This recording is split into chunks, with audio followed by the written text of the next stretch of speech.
If stepping away from your business makes you feel irresponsible, that's not discipline. That's not ambition. That's dependence acting like duty. Because the system doesn't just reward effort, it reshapes your judgment. Staying feels responsible, leaving feels selfish. Working nonstop feels normal. Rest feels dangerous. And it's not because it's true. It's because the system quietly trains you to interpret dependence to mean that you're doing something right. No one goes into business to lose control. You go into business to be useful, to be reliable, to be available, be needed. And all these traits tend to work at the beginning. They build trust, they create revenue, they generate momentum. So nothing feels wrong. And this is the exact reason why dependence has time to actually grow. Dependence doesn't start out as pressure, it starts out as praise. You respond quickly so people appreciate it. You solve problems so people rely on it. You stay available so money is made. The system teaches you something quietly. Responsiveness is good. Availability is valuable. And being needed is progress. And because reward shows up early, you never question its direction. By time cost appears, the behavior already feels correct. Not logically correct, but emotionally correct. And emotional correction is the hardest to ever undo.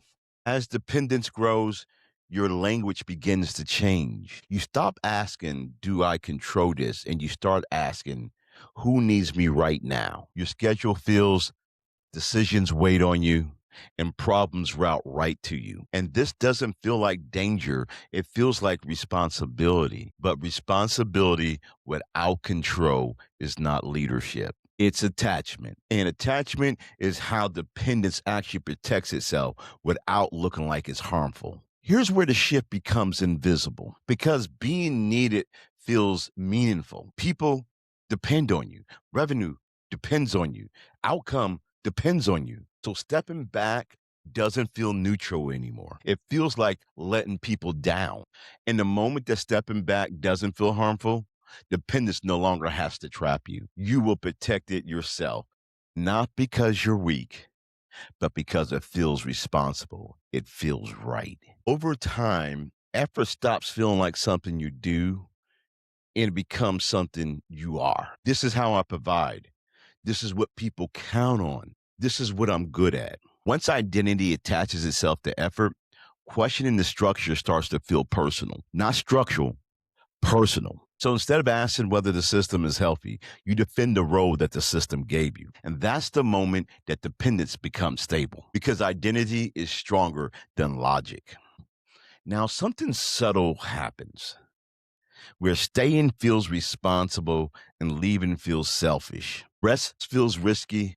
Absence feels dangerous, not because the system would collapse, but because your judgment's already been trained that distance equals failure. So even when you see the dependence, you stay inside of it, not because of ignorance, but because of duty. And dependence that feels like duty is the hardest kind to ever escape because it feels like virtue. This is why dependence rarely feels like a trap.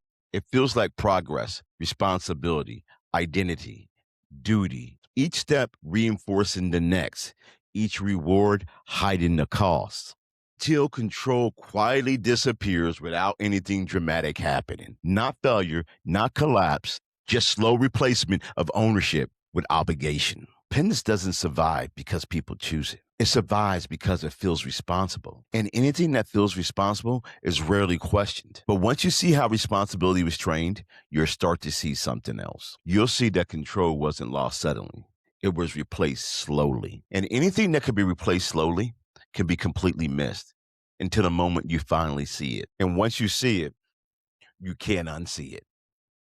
This is your boy J.I., a random podcast. I'll holla at you on the other side.